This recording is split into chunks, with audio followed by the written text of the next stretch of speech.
Hey Ross, thank you for doing this. With the deal that you reached with Bo, as much as you can you take us through the process of how that came about and why this works for both sides, yourself, but also Bo's side included?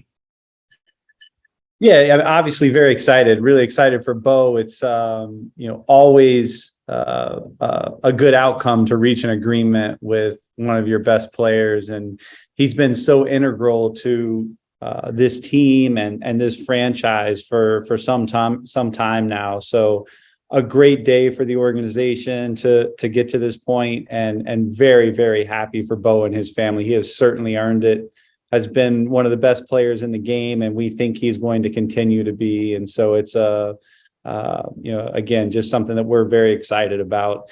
As far as the process, it's that would be, I would be talking for too long to talk about the nuances and subtleties to the back and forth. But obviously we ended up in a situation where there was the potential of a hearing, and fortunately we were both motivated to do everything we could to avoid that. Having said that, you have to be cognizant of being respectful of the process, being respectful of how those values are determined. And fortunately, we were able to do that with Bo and his representation and Greg Ginsky. And the certainty of knowing his salaries the next couple of years, always value with that, of course. But is there a little more value involved in that now that the payroll is higher, and you'll be trying to work with that the next couple of years with a higher number? Yeah, I think we are fortunate to be have so much support from Edward Rogers and everyone at Rogers Communications. So we have the ability to continue to make this team better and better. And we were fortunate for those reasons. We were fortunate to be able to get this outcome. Cost certainty does have some value, but that was not the driver. All right, thank you, Ross. All right, Keeks. You're up, Shai. Hey, Ross, congrats on getting the deal done. Shai. I'm curious, from a sort of philosophical standpoint, being filed in trial, as I believe most, if not all, teams in the majors are, how does your experience in this process with Bo and sort of getting to the relatively close to a hearing before getting to the multi-year deal make you reflect on how that the file and trial process works for you as a club, and sort of how it helps you or maybe hinders you or potentially creates some issues in dealing with players? I think it's just being respectful of what the process is built to do. And if you're not fully tapping into every aspect of the process, which a hearing is just a part of the process, then you're not fully utilizing it and respecting it as it relates to running the best possible business. That doesn't mean thinking about saving every possible dollar all the time. That means building the most efficient roster that you possibly can.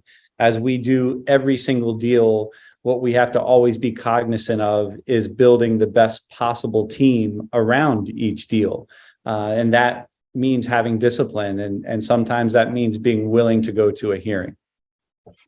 And I think intellectually, rationally, I think players can understand why they get paid certain things and why there might be some disparities, but there are some inequities that are sort of built into the system that can be created that, if Bo has a little bit more service time, he ends up on the same salary trajectory as Vladimir Guerrero Jr. instead of the one that he's on, and that impacts his earning over multiple years. Just that can, for some, perhaps create some emotional response. I'm wondering how you maybe talk through things with players who feel frustrations within that system, even though they're intellectually, they may understand this is what's collectively bargained. Yeah, you try to do that before you're negotiating, because we are very respectful of, once that begins, that we are almost entirely dealing with their representation, and that representation is speaking for them. So everything that you said is fair, and your question is certainly fair. And we are, once the negotiation begins, you're focused on the best possible outcome for both, and obviously representing one side, of the deal, but still thinking about and being cognizant of wanting what's best for the other, for the individual. And again, fortunately, Greg Ginsky and his team did a great job of representing Bo and put us in a position where we could, in our view, find a win-win deal. All right. Thanks, Ross. All right, Shai. Go ahead, Ben. Hey, Ross. Thanks for the time. You may have just answered this in speaking to Shai there, but I gather that it was mostly with the representatives and not with Bo. But did you talk to Bo at all in the course of this process? Before and after, but not during. Just again, that I would say everything I just said to Shai. And what's your sense of where Bo's at? When you spoke to him after the deal? Oh, he is very, very happy and excited for himself, excited for the team. And it is, as we've talked a lot about, it can become a very stressful process. It's not one that is very common in the world of compensation. So, we try to use empathy. We try to explain and use our rationale before the process begins and after the process is over. But during the process, we're very respectful of, not trying to influence anything and really respect the process. For sure. And then this is obviously a 3-year deal, after which point, Bo would be slated to hit free agency. Were there any talks in the course of this process about extending things beyond that 3-year term and doing something bigger? Yeah, we're always open to that. That dialogue is ongoing, as it is with many players. And this is a good step in that process, because ultimately you don't get any deal beyond 1 year done that isn't sharing some risk.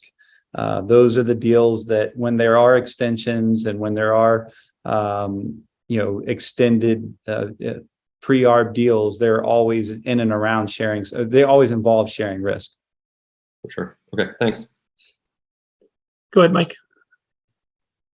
Thanks, Ross. Further to that point about sharing risk, that was what I was going to ask you about. That you talk about that a lot when you're talking about multi-year deals, and understanding that you were talking to the representatives and not to Bo himself.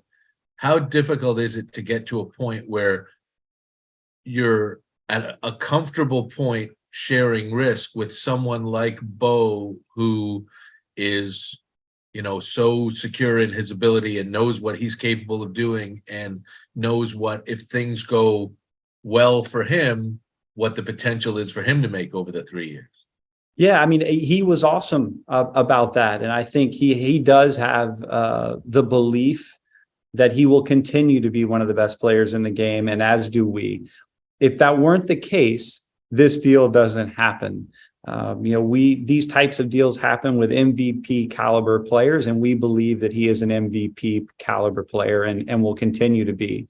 I think one of the things that we can point to towards your question are the escalators in the deal that cover some upside for him that we would be exceptionally happy if he was receiving those accolades and then receiving those escalators. So that's not, and what you guys announced is a 33.6. There are escalators that could take it potentially how much higher? Correct. Yeah, there's escalators for MVP votes in the deal. How high could it get if he gets? That's public information. Okay. We'll go here to Caitlin and then follow up from Shai. Go ahead, Caitlin. Hi, Ross. Thanks for your time. Just one question for me.